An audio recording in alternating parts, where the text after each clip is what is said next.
సజ్జనామాత్య, మీ పద్య పూరణకు సమస్య ఇదిగో. అగ్రజానుజులే రణజాగ్రజులగా. ఆహా, ఏమి సమస్య? అన్నదమ్ములు తమ్ములన్నలయ్యారా? ప్రభు, నా పూరణ ఇదిగో. పురుషమేన్ భరతాగ్యుడు పుట్టినాడు, మనసి లక్ష్మణ ఐశేష పుట్టినాడు. భారత లక్ష్మణ శ్రమమిది ఎరచి చూడ, నగ్రాంజులు అనుజాగ్రజుగా. కడిగెత్తుకు పోయి ఎలుక కలుగల తిరిగాను. దీనిని అర్థవంతంగా పూరించాలి భర్తమూర్తి గారు. పల్లె జీవనానికి సుపరిచితమైన చక్కను సంస్థించారు మహారాజా. కరుల చిరకరెత్తు సర్కార్ ఎచ్చకడ పెట్టచో, గరినెత్తికపోయి ఎలక కలుగు తినియాను.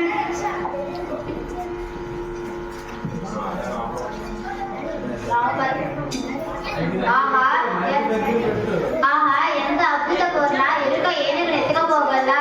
ఆ ఎలుక రంధ్రంలో పట్టున. ఆహాహా, ఎలుక ఏనుగులు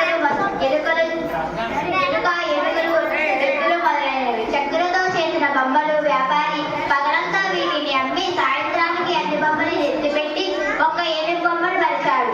దానిని ఎలుక రంధ్రంలోకి ఇచ్చుకుపోయిందన్న భావం మీకు వినుల విందుగా ఉంది.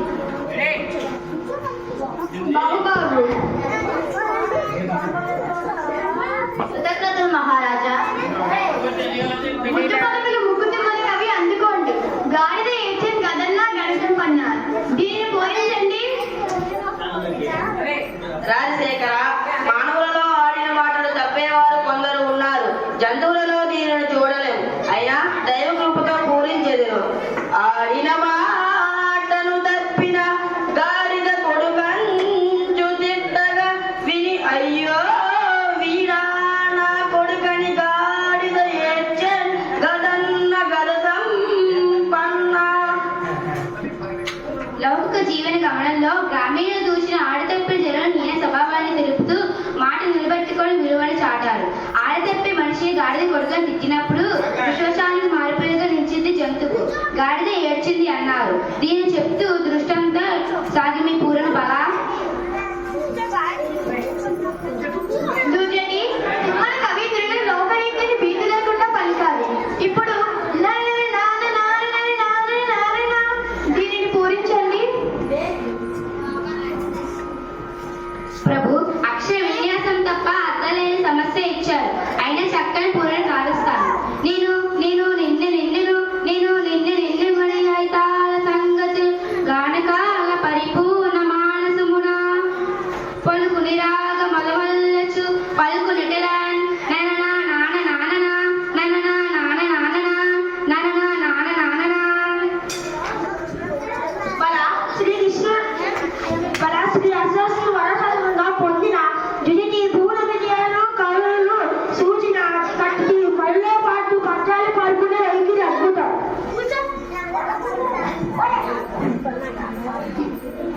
అవునవును, జానపదుల సొత్తు జానపదం. సత్యం చెప్పారు రామకృష్ణ. మీ పద గుంపురాన్ని మేము ఎరుగుదాము. ఇప్పుడు మేక మరియు తోక ఈ రెండు దత్తపదాలతో ఒక తీసి పద్యం చెప్పండి. మమ్మేలినదేవరా, నన్ను ఆదేశిస్తే కాదంటానా? ఆలకించండి మహాప్రభు. మేక తోకకు మేక, మేక తోకకు తోక, తోక మేకకు మేక, మేక తోక, మేక తోకకు తోక, తోక మేకకు మేక, మేక తోకకు తోక, తోక మేక, మేక తోకకు తోక, తోక మేకకు మేక, మేక తోకకు తోక, తోక మేక, మేక తోకకు తోక, తోక మేకకు మేక, మేక తోకకు తోక, తోక మేక, మేక తోక తోక తోక తోక తోక మేక, మేక తోక తోక తోక తోక తోక మేక, మేక తోక తోక తోక తోక తోక మేక, మేక తోక తోక తోక తోక తోక మేక. మీరు సామాన్యులు కాదు రామకృష్ణ. ఏమేమి మేకలు అడవికి తీసుకెళ్లారు అన్న దత్త పదాలతో చక్కగా చెప్పారు. జవాబ్ రామకృష్ణ కవి, మీ కత్తిని రెండు వైపుల పదమే, మరి అందుకే మీరు వికట కవలరు. రామభద్ర, గోలుగుండ, మూలగుండ, పూలదండ, కొత్తగుండ ఈ పదాలను ఆధారంగా చేసుకొని భరతాద్యంలో ఒక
అది సంగతి ప్రభువుల